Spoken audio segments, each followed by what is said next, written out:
میرے معزز، جب نبی پاک علیہ الصلوۃ والسلام ہجرت کر کے جاتے ہیں، اب ہجرت کی رات جب مکہ المکرمہ کو چھوڑ کر یثرب کی جانب، مدینہ طیبہ کی جانب ہجرت فرماتے ہیں، تو مکہ سے نکل کر آج بھی اگر آپ جائیں تو وہاں پہ شار ابراہیم خلیل ہے، شار ابراہیم خلیل ہے، شار سڑک کو کہتے ہیں، اور شار ہجرہ بھی ہے۔ اب وہ شار ہجرہ یہ وہ رستہ ہے کہ جس طرف سے نبی پاک علیہ الصلوۃ والسلام نے مکہ کو چھوڑ کر مدینہ کی جانب آپ نے ہجرت فرمائی، تو اس رستے والی جگہ کو شار ہجرہ کہا جاتا ہے۔ اب شار ہجرہ سے آپ نکلتے ہیں، اب کچھ ہی فاصلے پر غار ثور ہے۔ نبی پاک علیہ الصلوۃ والسلام غار ثور تک جاتے ہیں۔ اس سفر کی ابتدا اور دوران اور وہاں پہ پہنچنا، اس کا ایک ایک مرحلہ ایسے ہے کہ مزے کو مزہ آ جاتا ہے۔ تو میں مختصر عرض کرتا ہوں، غار ثور پر آج بھی جائیں تو اس میں رستہ بنا دیا گیا ہے۔ اب اوپر چڑھنے کے لیے باقاعدہ کہیں پہ سٹیپ ہے، جانے کے لیے بندہ آسانی سے جا سکتا ہے، لیکن پھر بھی یہ اتنی بلندی پر ہے غار ثور کہ اگر کوئی غار ثور کے نیچے کھڑے ہو کر کمزور نظر انسان دیکھے تو غار ثور پر جانے والے اس شاخ کو وہ دیکھ نہیں سکتا، اور جس کی نظر بالکل ٹھیک ہے وہ غار ثور کی بلندیوں پر دیکھے، اور جو لوگ بلندی پر جا رہے ہوتے ہیں ان کو دیکھے تو غور سے دیکھنے کے بعد بالکل چھوٹے چھوٹے جس طرح سفید رنگ کے کبوتر ہوتے ہیں، اب اتنے چھوٹے چھوٹے انسان بلندی پر نظر آتے ہیں۔ چونکہ اس قدر بلندی ہے، اور مجھے وہاں پہ 2 سے 3 مرتبہ جانے کا موقع ملا۔ اب جب جاتے ہیں تو اکثر پاکستانی کیا کرتے ہیں کہ غار ہرا اور غار ثور ان کی زیارتوں کے لیے جاتے ہیں، لیکن کمزور بندہ وہاں تک جا نہیں سکتا۔ اب غار ثور کو نیچے سے دیکھتے ہیں، نیچے سے وہ غار نظر تو نہیں آتی، لیکن پہاڑ کی چوٹی نظر آ جاتی ہے کہ وہاں پر یہ غار ثور ہے۔ اب اس کے جانے کا راستہ اوپر جاتے جاتے جاتے پھر اوپر جاتے ہیں، پھر نیچے کی جانب آتے ہیں، اور پھر جا کر یہ غار ثور ہے۔ اب اسی غار ثور کے سفر میں کیا ہوا کہ نبی پاک علیہ الصلوۃ والسلام جب اس پہاڑ پر چڑھ رہے تھے تو پھر کیا ہوا، تاجدار صداقت عاشق اکبر حضرت سیدنا ابوبکر صدیق رضی اللہ تعالی عنہ نے کریم آقا کو اپنے کندھوں پر اٹھا لیا۔ عرض کرتے ہیں آقا آپ میرے کندھوں پر سوار ہو جائیں، میں آپ کو اٹھا کے لے کے جاتا ہوں۔ اللہ کے محبوب کو، اللہ کے محبوب کو ان کا محبوب کس قدر اظہار محبت فرماتا ہے، اللہ کے محبوب کو ان کا محبوب کس قدر اظہار محبت فرماتا ہے۔ اگر اس غار ثور کی بلندیوں پر جانے کے لیے آپ کے پاس اپنا کوئی خون کا ٹکڑا، جگر کا ٹکڑا، آپ کا بچہ یا بچی ہو آپ کے ساتھ، تو ان کو اٹھانا مشکل ہو جاتا ہے۔ حالانکہ بچے کا وزن کتنا ہوگا، 5 کلو ہوگا، 6 کلو ہوگا، 4 کلو ہوگا، 7 کلو ہوگا، تو بلندی پر جانے کے لیے یہ وزن بھی بندے کو بھاری لگتا ہے۔ لیکن قربان جائے اس عاشق اکبر کی عظمت و شان کے کہ کریم آقا کو کندھوں پہ اٹھا کر غار ثور کی بلندیوں تک لے کے جاتے ہیں، اور جب چلے جاتے ہیں تو جانے کے بعد غار ثور میں جب قیام کرنے کا ٹائم آیا، ٹھہرنے کا وقت آیا، تو عرض کرتے ہیں آقا یہ غار پرانی لگتی ہے، آپ رک جائیں، پہلے میں جا کر غار کی صفائی کرتا ہوں، اس کے اندر دیکھتا ہوں کو موذی یا تکلیف دینے والی چیز تو نہیں، اس کی صفائی کرتا ہوں، اور پھر آپ اندر تشریف لائیں۔ اب اس پس منظر کو تصور میں لائیں کہ جب دشمن سر پہ ہو،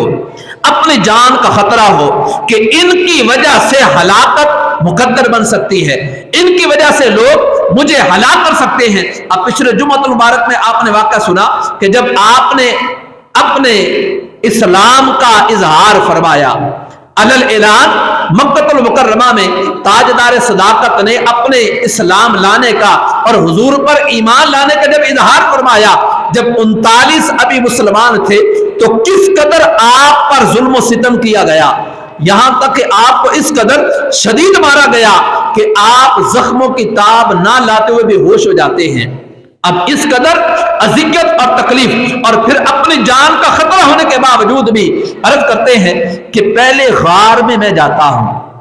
اور جا کر اس کی صفائی ستھرائی کرتا ہو، پھر آپ اندر تشریف لائیں تو آپ اندر جاتے ہیں، غار کو صاف ستھرا کرتے ہیں، اور صاف ستھرا کرنے کے بعد اس میں کچھ سوراخ دیکھتے ہیں۔ کیا کیا کہ اپنی ہی چادر کو پھاڑ پھاڑ کر ان سوراخوں کو بند کر دیتے ہیں، اور بند کرنے کے بعد پھر دو سوراخ بچ جاتے ہیں جہاں پر اپنے پاؤں کی ایڑیاں رکھ دیتے ہیں، اور کریم آقا کی بارگاہ میں عرض گزار ہوتے ہیں اب آپ اندر تشریف لائیے۔ جب نبی پاک علیہ السلام اندر تشریف لاتے ہیں تو ان دو سوراخوں پر اپنی ایڑیاں رکھ دیتے ہیں، اور یہ غار ایسی ہے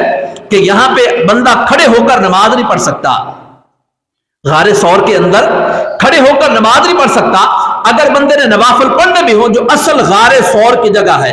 باہر باقاعدہ جگہ ہے، وہاں پہ آپ کھڑے ہو کر نماز پڑھنا چاہے پڑھ سکتے ہیں، لیکن عین غار کے اندر کھڑا نہیں ہو سکتا، اس قدر یہ غار چھوٹی ہے۔ ہاں البتہ بندہ بیٹھ سکتا ہے اور بیٹھ کر نفل پڑھ سکتا ہے۔ جو اس شاہ غار ثور پہ جا کر نوافل ادا کرتے ہیں وہ بیٹھ کر ہی ادا کرتے ہیں۔ تو خیر،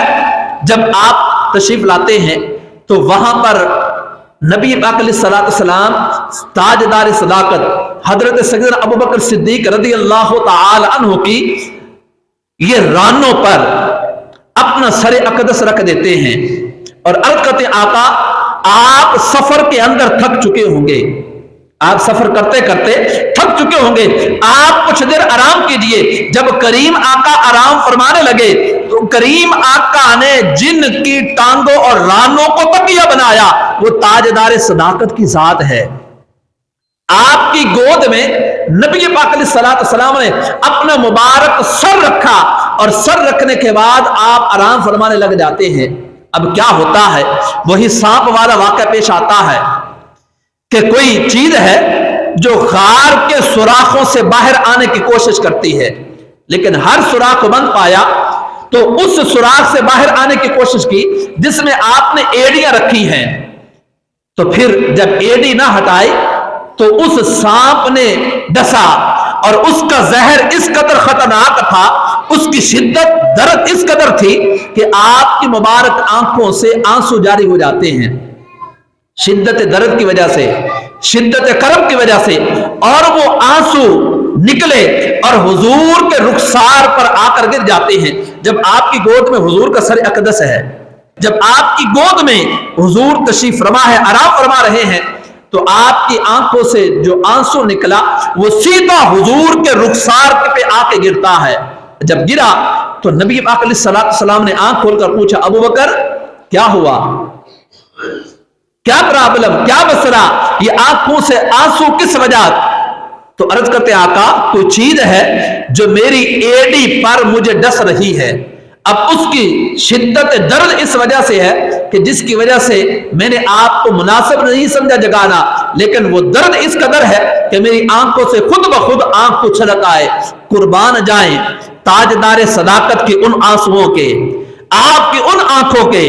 آپ کے ان مبارک ہونٹوں کے، اس مبارک چہرے کے جو غار ثور میں آپ کا دیدار کرتا رہا، اور ان آنسوؤں پہ ہماری نسل قربان جو آپ کی آنکھوں سے نکل کر حضور کے رخسار پر آ کر دو قطرے گر جاتے ہیں اور حضور بیدار ہوتے ہیں۔ تو پھر آپ نے فرمایا کہ اپنی ایڑی ہٹاؤ۔ جب ہٹائی تو اندر سے ایک سانپ نکلتا ہے جو اپنی عقیدتوں اور محبتوں کا اظہار کرتا ہے۔ جب تاجدار صداقت رضی اللہ تعالیٰ عنہ نے عرض کی کہ آقا کسی چیز نے ڈسا ہے، اور پھر حضور کے حکم پر آپ نے ایڑی ہٹائی تو وہاں سے سانپ نکلتا ہے، اور وہ اپنی عقیدت اور محبت کا اظہار کرتا ہے، اور عرض کرتا ہے میں ایک عرصے سے آپ کے دیدار کا مشتاق تھا، آپ کا دیدار کرنا چاہتا تھا۔ جب آج آپ قریب آئے تو اس اپنے جو سوراخ ہے ایک کو بند پایا، دوسرے کو بند پایا، اور جب اس پر آیا تو اس میں کوئی انسانی جسم محسوس ہوتا ہے۔ میں ڈنگ مار کہنا کا ارادہ نہیں رکھتا تھا، لیکن آپ کے دیدار اس قدر شدید اور اس قدر اشد تھا کہ آپ کے دیدار کے بغیر میں رہ نہیں سکتا، اس وجہ سے باعث مجبوری میں نے آپ کے غلام کی ایڑی پر ڈسا ہے۔ اور پھر وہ اپنا پیغام محبت حضور کی بارگاہ میں پیش کرتا ہے۔ اسی واقعہ کے اندر غار ثور کے اندر اگر دیکھا جائے ثانی یسنین اذ ہما فی الغار،